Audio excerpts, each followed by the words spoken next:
Thank you everyone for joining in. Akshat is a second year student studying computer science and business at the prestigious NYU. He is also the founder and CEO of Thunder, a social networking app. He's worked at various hyper startups, and I do believe today will be a truly insightful session if you intend on starting a company of your own. Thank you so much, Akshat, for being here today. And yeah, we can get started. Uh, Thank you, Damna, for the introduction. I hope you're all having a pretty good day so far. Since I can't really see you all, I can't say, but if you want to turn your video on, that's up to you. But yeah, I'll introduce myself. I haven't really prepared a presentation because being a student, I know how that feels. It feels really boring, and I want this session to be more of like a discussion and dialogue rather than a presentation from me to you. So my name is Akshat. I just finished off my second year at New York University in Abu Dhabi. I'm studying there on like a full ride scholarship. So I am majoring in computer science and business, and currently I'm in Dubai. I'm doing an internship with Amazon as a business operations intern. So that's like a quick overview about myself. But now looking at what I want to like do with this session, I have started a startup called Thunder, which I'll talk about in a little bit. But through this session, I want to talk about how like college students nowadays are usually like turning their projects into actually scalable companies, and how I'm not entirely sure if you're high school students or college students, but if you are in school or college, it doesn't really matter. You still have the resources and tools to actually start your own firm and grow it to a big level. So I'd be talking about those resources, I'd be talking about those tools, and I'll go through the whole process of how I went about identifying the problem, looking at the market, looking at the users, looking at like different prototyping tools, everything. So that's what I'm going to be talking about in this session. If at any point in time you have like a question, or if you just want to if you have any comments, feel free to unmute yourself or like use the chat. I'm very open to that. So okay, now I'll talk about what I'm building. I'll just share my screen right away so you can see the website. So this is the website of Thunder, and basically what we do is we help college students make new friends more meaningfully and in a more exciting way. Now, how I got like this is a very like general website basically for users, but I'll talk a bit in deep about why we started the company and how it's going about right now. So as soon as I started off my uni at NYU, I went home. I basically changed entire continents. I changed like entire situations that I was in to be able to like attend a university abroad. And that is like a major switch from what I'm basically used to. And that led me to understand how a lot of people find it like hard to make new friends.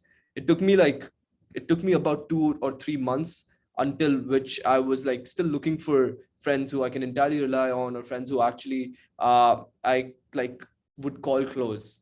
And I realized that there's this gap in the whole situation where you aren't like really sure how to like go about making new friends. So in schools and universities, how you make new friends is usually defined by uncertainty. You go to a college event, or you go to like a party, or you go to a class, and that's how you end up like meeting people who have similar interests as you, and then that's how you become friends. But there was a major gap in this because over two-thirds of college students usually feel lonely at most of their time at universities. This is the statistics by Boston University. Other than that, there's also statistics proving that over 40% population of a college is like consisted of introverts who don't thrive at social situations. They would rather uh, like there's other situations they would thrive more at, but are more unlikely to make friends. So this was like the problem that we were focusing when I started building this.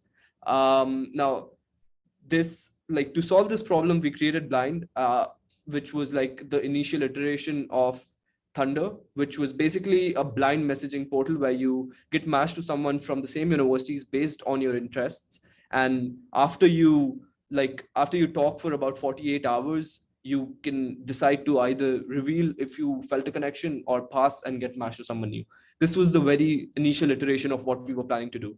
But after user research, after market research, we realized that we were targeting a very small market through this product. And that's why we decided to expand it and create Thunder, which basically helps you make new friends in a lot of creative ways. So if you've seen Tinder or Bumble, they're basically like swiping based. But what we've done is we've created personality focused profiles, which are very like relevant to university students. So basically, what you do is you can see what the person is majoring in, what the person, like when is the person graduating, if he's a junior, senior, sophomore. You can see their interests, you can see the events that they've attended. So that way, you know like what the person's vibe is, and that's how you can match to them. Other than that, we also include a way where you can basically join or host events related to your interests on and off campus. So you'll know what's happening around campus if there's any. So if you're interested in, say, biking or hiking or like cooking, you'd be notified if any of those events are happening on campus or in the city. So that way you can meet people in person who might have similar interests as you. So that was another part. And then we incorporated the blind matching as well. So you can basically sign up for blind matching. And what would happen is every week we would match you with someone without showing you their face or name. And you would be able to like uh, talk to them and then decide if you'd want to like pass or reveal. So this was our entire solution to solving this problem. Wow, there's a lot of questions. I'll come to this in just a little bit of time. So this was the solution. And in terms of what we're doing currently, so right now we are in the stage of building our MVP. So we've already officially launched our waitlist. We already have like about 280 to 90 signups, while we were just expecting like 100 signups to like test our MVP with these people. But we got like a really good response from our university, and a lot of people signed up for joining the waitlist of our app without any marketing, to be honest. So that's where we are. We've been focusing on currently we're focusing on like applying to a lot of incubators, a lot of accelerators, startup competitions. We recently got selected as a finalist at a startup competition hosted by MIT and the UAE Ministry of Economy. We were top 10 out of around 200 startups that applied from throughout UAE, and we pitched to a panel of entrepreneurs. We pitched to a panel of investors, ministers, and it was a great experience. We also recently pitched to one of world's largest VC firm called Plug and Play. We pitched at their annual NYU pitch off, which was like a really interesting thing because almost every other startup that was there has already raised funds, and we were the only one who hasn't like raised any funds yet. Oh yeah, so we haven't raised any funds so far. Whatever we've done is done using the tools and resources that are currently available. So I'll come to that in just a minute, but right now I'll try to answer those questions that we have. Okay, this is a really good question, Manan. Look, building a startup and then also like doing double major is probably not the best idea because it takes like a lot of time for you to be able to like fit that into your schedule, to be able to manage both of them. Now how I personally did it is so I am not as involved in my college related extracurriculars as my friends would be per se. So personally, I think like what the majors that I'm doing are also sort of helping me building this startup because they're only adding to my knowledge because I've taken like accounting related courses which help me in like structuring different types of deals and stuff. I've taken CS related courses which have helped me like understand how to build the potential algorithm behind the app. So all of these courses have only like helped me in a way in adding value to the startup.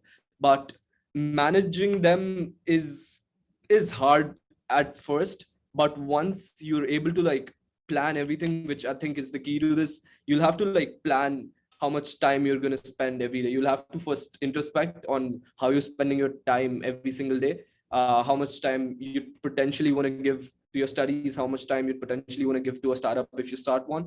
And that way, if you're able to plan and like build a calendar, which like constantly reminds you to do different things, I think it helps a lot. Personally, it did help me a lot.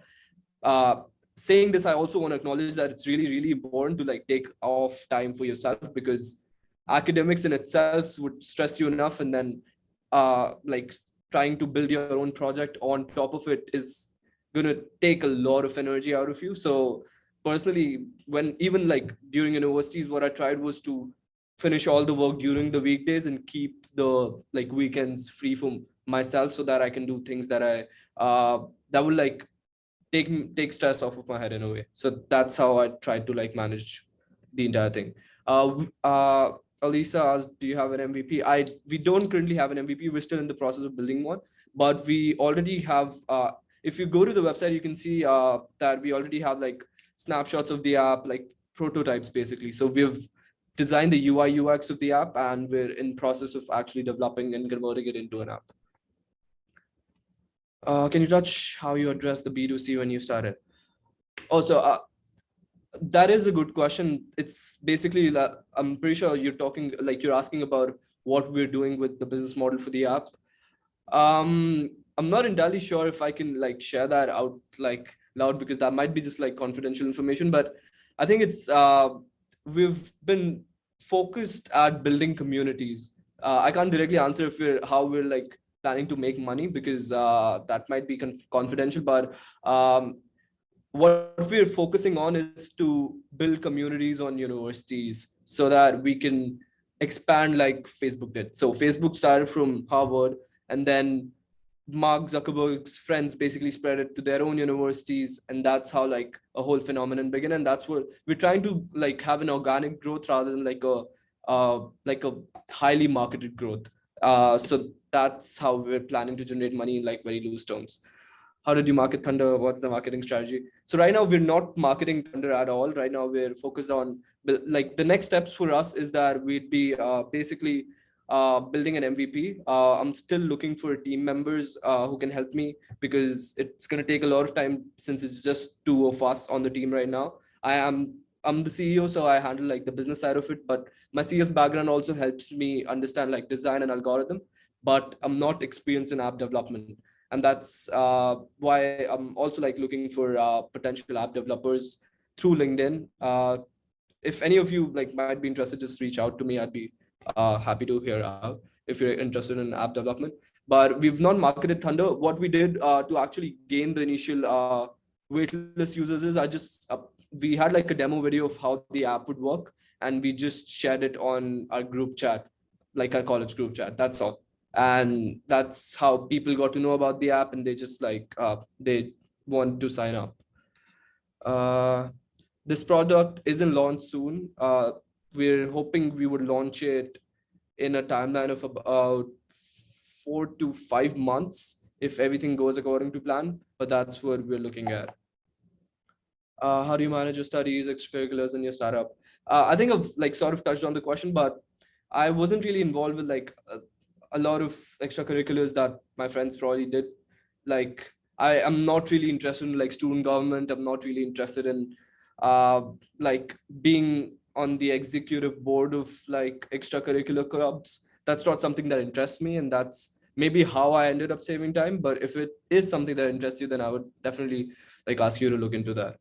If launched, is it available internationally? We haven't launched yet, but our plan is to like first start in the UAE, in the US and the UK, and then we plan to expand internationally. That's the markets we're initially looking at. How do you attract users? How do we attract users? So we haven't like started any marketing campaigns so far, but our biggest USP, which is unique selling proposition, something that we offer that other apps on the market don't, is the fact that you would be able to meet people and make friends that you actually enjoy talking to. So there's multiple types of apps already on the market. There's social media apps like Facebook and Instagram, but you only use them to connect with people you're already friends with. There's also apps like Tinder and Bumble where you can meet new people, but those apps are only focused at like uh, they're focused at on dating or hooking up. They're not really focused on making meaningful friendships. So we have a very unique concept where we actually want you to make new friends, and specifically so if you're like starting in a new place. For example, if you're starting university, it's really hard to initially like make a new group of friends to be able to because how we usually make friends is through like mutual friends, but if you don't have know anyone in the new place, then it's really hard to start off. And that's what we want to change. That's how we want to like help you create like new friends. What is MVP? Oh, I'm sorry. MVP is basically a minimum viable product, and MVP, it's like a very startup focused language. I'm sorry I didn't explain that before, but an MVP is like a very simple version of the app that covers its core functionality. So, if, for example, I was talking about like this is a test demo model of the app, so it doesn't have all the functions that the main app should, but it just verifies the core functions, and it's basically used by startups to understand and analyze if their app is going to work or not. It's that simple. So usually there's a lot of metrics and data that startups collect in terms of while working with the MVP. So they usually look at how long users have interacted on the app, how many times a day they're opening the app, how if they're inviting other people to use the app, if they're using referrals. There's a lot of metrics that startups basically use those MVP fors, because that helps them understand if there is a product market fit. Now, a product market fit is basically um, it's like, how do I put it in simple words? So the market basically is showing this problem. If I talk just about Thunder, so the market is showing this problem that there's a lack of apps that help people make new friends. Does my product, which is using these different solutions, actually address that problem? And do users actually want to use that app to solve their pain point? That's a product market fit. And MVPs help startups understand if they have that product market fit, and if they can actually like move further. So after the MVP, usually startups get all of these data, they collect all of these metrics, insights, and then they usually look into raising funds and going into venture capital or angel investors. So once you actually, this is like common procedure for a lot of startups. I won't say everyone does this, but majority of startups usually build an MVP so that they can verify that their app or their product actually solves a problem, and then they go to venture capital firms because they now have proof that users actually want their product and they actually like their solution, and they would want to expand their market. So that's why venture capital firms and other investors basically invest them to give them capital to be able to transform the MVP from like a minimum viable product to the full-fledged version of the app with all functionality, and then use that money to grow the team to be able to market the product and a lot more other things. So that's a little gist about the whole process. Uh,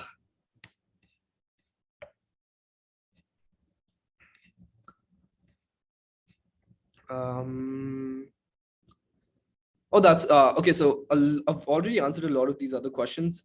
Um, Keshav asked a really good question. Why do you think people with your app, people can use Discord also? That is very true, and that's actually something we've already included in our pitch deck. Oh, I'm sorry, I didn't talk about pitch decks as well. So basically, like, pitch deck is a presentation which talks about what I did, but in a more data intensive manner. So pitch decks are what you show to investors. And a pitch deck usually contains the problem you're trying to solve, the solution you're using, the product, what its functionalities are, the business model that you're trying to do, competition analysis. That's where we analyze the competition. It involves the team. What is the credentials of the team? It also involves like a lot of other things like the future scope, what you're looking to grow into, a lot more other things. You can usually get like information about this on YouTube. But once you basically all of these different competitions, accelerators, incubators, they all want to see your pitch deck. So if you actually do end up like working on a project, I'd suggest you like look into how to build pitch decks, because they have like a lot of impact over how people will conceive your product. Now, Discord is considered one of our competition, but there's like a lot of difference between what Discord does and what we do. So the fact that you can directly swipe on people by having like a quick view at their profile, it's not something that Discord does. Uh, Other than that, we also have like a lot, like Discord doesn't have like curated events, and it doesn't notify you or it doesn't let you host events. it also doesn't have like the blind chat feature. I mean, technically Discord is blind entirely, but there's no way for you to identify the person unless both of you reveal each other. So we have all of these different features that distinguish us from Discord. The only thing similar that we both have is chat and group chats, but we have a ton of other features which can help you like find community better than Discord. And the biggest one is that Discord isn't really university focused. It's more like interest focused, but we have like a bigger lens as the university and a smaller lens as in like as your interest. So you can actually find people and make friends on campus.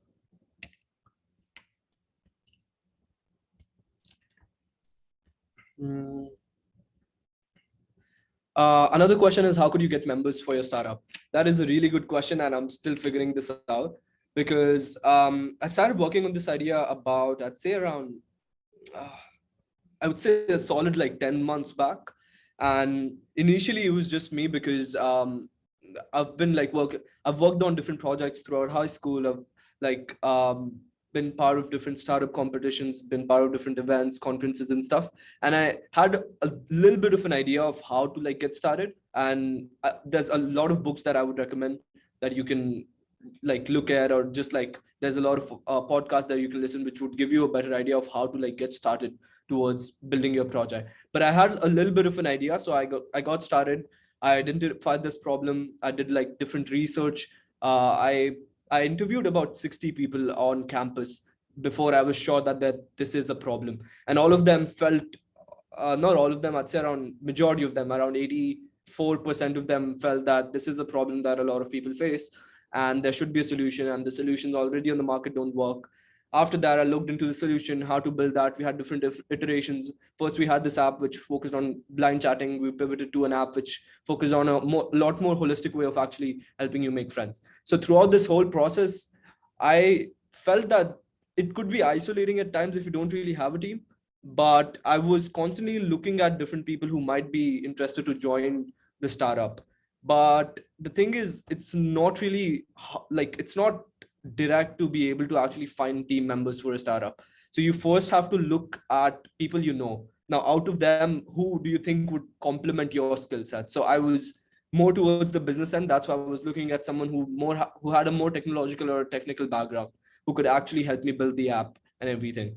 So I started off there, and then from there I kept on like reducing the parameters. So I looked at people who would have experience in like using Figma or you like Adobe XD. These are like UI tools. Then I looked at people who might have experience in website development. Then I look at people who might have experience with Flutter or React Native. These are like languages to write apps in. So throughout all of this process, you basically have to reach out to different people constantly and talk to your idea about them. If they might be interested, then honestly you would have to consider if they are a good fit for your project. But if you don't really find people, then you have to constantly like expand the group of people you're looking at. So at some point in time, I how I did it was I basically like put on different messages on like the group chats of my university. I think that's how we usually do a lot of our things. So we have like a Facebook group where everyone from the university is there. It's called Room of Requirements for all the Harry Potter nerds out there. But that's how we do a lot of things. And you basically type in any requests you have or anything you want to know, and that's how you can actually like get to know stuff. And I like reached out to the whole community by asking if anyone would have like interest in app development or has experience and would want to work on a startup project together. A couple of people reached out to me, but they only were like starting off with app development. They hadn't had any experience, so I couldn't really like work with them. So I tried talking to a lot of different people, but things didn't work out. And then basically like through this, like I put up like an Instagram story with all everyone who has me at it. I asked if they can, if anyone has experience in UI UX, please reach out to me. Someone did, and that I talked to that person. He was really interested in the idea too, and that's how I found my CPO, which is the chief product officer, who helped me with like designing the whole interface of the app. So that's how. But we still were looking for a CTO who can help build the app. So I used LinkedIn, and LinkedIn is a really, really good tool to actually be able to find different people. So what you can do is basically like I mean, you have to like start off by having like different connections so that you can see more people. It's usually like there's different degrees of connection. If for example, I want to know like someone who is an app developer and there is someone who is a friend of a friend, if I have that friend added on my LinkedIn, then I can see that app developer as well. But if I don't, then I won't see that person. So it actually helps depending on how many connections you have. And I'm pretty sure this is how the Brooks Brainry reached out to me as well. They looked up, like they connected with me on LinkedIn, and that's how we were in conversation, and that's how I like ended up like doing this webinar. But like use LinkedIn. I think it's super helpful. Wow, I went off on a different tangent. Is this app going to be paid or free? So the app is basically it's going to be free, but it'll have a subscription plan if you want access to more features. So we would have like different features which I can't like reveal right now, but we have a subscription model where we can help. Like if you pay, you get access to a lot more premium features. So that's that. Services. Oh, that's a really good question. By Omar, how do startups that offer services have an MVP? So an MVP basically like it's like a really important thing, and I talk more about this. But if it's like a service, then try replicating that service on a very small scale. That's how.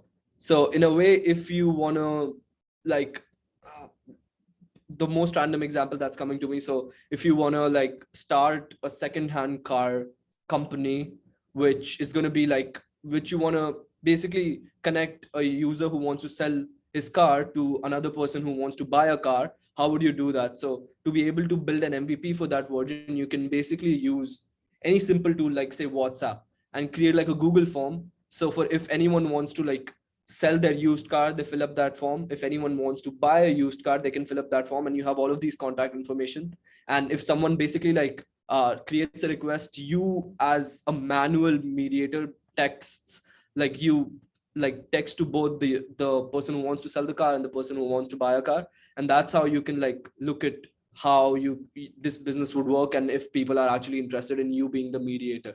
This is a very simplified version, but it basically means you have to like you just have to prove the functionality of it. So for example, if you're creating a budgeting app, so who which base constantly reminds you how much money you have left, and a potential MVP could be if you just like ask your friend if they would want to use the app, they say yes, and you just like constantly remind them how much money they have left through WhatsApp. This is another very general idea, but an MVP only has to like confirm how well the idea would work. And you just have you it doesn't really have to be an app, it could be any other creative way that you can think of. uh Sorry, what else? Also Blue Learn is doing the same in India. I'm not entirely sure about this. I'll just look this up. But yeah. uh,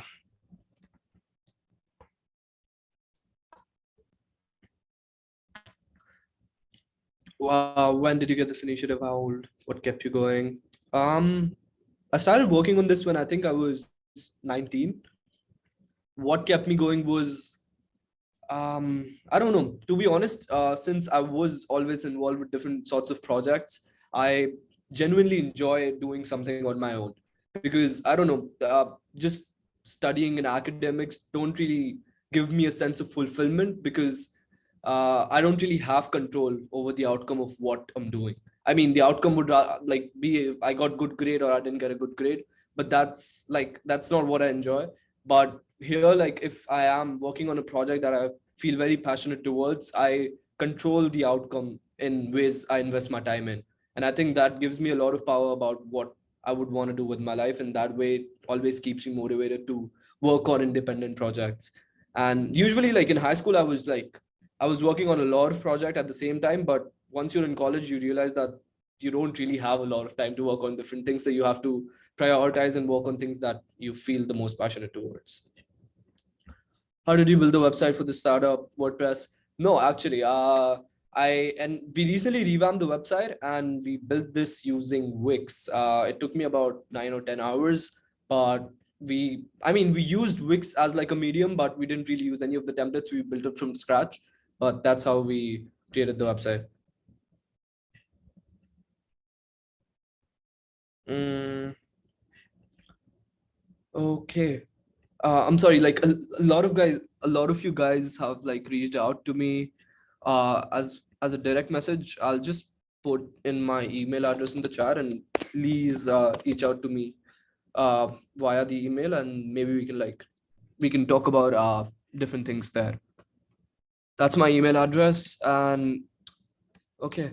I think like okay, so now that we're done with a lot of questions about the startups, I'll talk about like the resources that you guys can use, which would help you if you plan to like start your project, or if you want to scale your project during high school or a college. So I think the most important, like the process of actually going through a startup is, I'm sorry, problem identification is the first thing.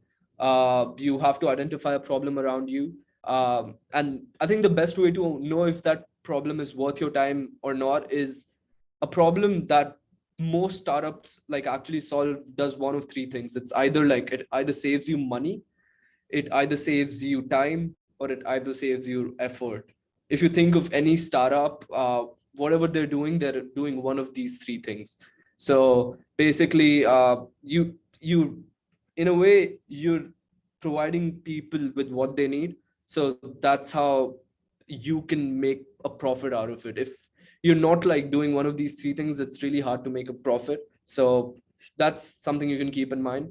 I don't really think I have a lot of time, so I won't go like in depth out of all of them, but that's one thing. Other than that, so once you have like a problem, you should probably look for a team. I talked about how you can use LinkedIn or your college group chats to be able to find people who have different skill sets than you, so that they can contribute positively to the team.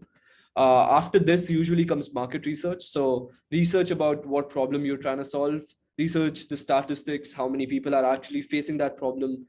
uh, Even like be more specific, look in specific demographics that you think would be the potential market for these apps, or like whatever service you're planning to give. Do like a good level of market research so that you can understand that if the problem is widespread, or if you're looking at it from like a very micro point of view, and this problem isn't really faced by a lot of people, only like a very few people, and that might not be worth your time.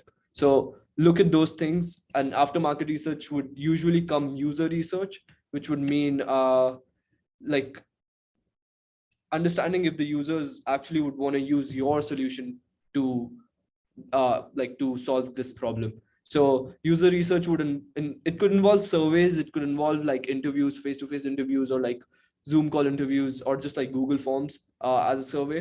Like ask them open-ended questions. Don't ask them questions which lead them to the answer. Ask them questions which are more open-ended. So if you want to ask, uh, if you want to ask, do you find it hard to make new friends, as opposed to if you would want to ask, do you think apps like Tinder or Bumble are bad at making new friends?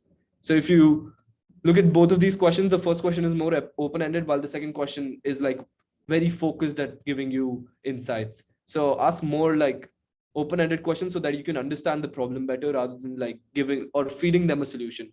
So that's what open-ended questions do. Once you have user research, and if you think that you would want to proceed with like actually taking more actions and actually like building something, then comes the MVP stage. So usually there's a lot of different tools which you can use to build the MVP, which is like a basic app with core functionality. So you can for UI UX you can use Figma, which is an amazing. I'll just type all of these out. It's super easy to use. You can look at like YouTube tutorials, and Figma basically helps you create the interface of the app. It doesn't need any. It's like a no code platform, and it's like it basically helps you with designing. So you can use Figma for UI designing. Other than that, you can also use Adobe XD, but it's a little bit more complicated than Figma. But I highly recommend Figma. Uh, Also, it like since a lot of like there's been a growth of no code platforms, so you can build like you use Wix to build websites no code. There are another like bunch of apps which have come out which can help you build new apps without coding. uh, I mean, last year this was like pretty bad in terms of how like the apps turned out, but uh, like especially in the past few months, there has been like really good development in this space, and there are apps like Flutter Flow and AppGyver, which basically can help you build an app from scratch just by dragging and dropping. So this might help you a lot if you don't have a team throughout the MVP stage. I'll just type that out as well. So look at these platforms. They can help you build the app without having the experience of actually coding.